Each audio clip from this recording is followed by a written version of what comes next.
ముంబైలో ఈ నెల 21 నుంచి 25 వరకు జరిగిన జాతీయ స్థాయి పవర్ లిఫ్టింగ్ పోటీలలో భద్రాచలం సిటీ స్టైల్ జిమ్కి చెందిన గాలి రామ్మోహన్ రావు 105 కేజీల మాస్టర్స్ విభాగంలో బంగారు పతకం సాధించగా, సరియం Bharat Kumar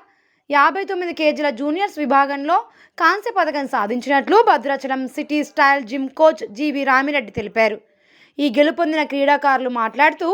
gym coach G V Ramireddy ఇచ్చిన కఠోర శిక్షణ వలనే ఈ విజయం సాధించినట్లు గెలుపొందిన క్రీడాకారులు తెలిపారు.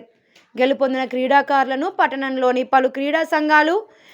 సంఘాల నాయకులు, పలువురు రాజకీయ నాయకులు, green Bhadradri team,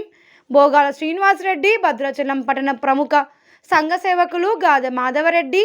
national power lifter Mahanthi Venkatakrishnaji,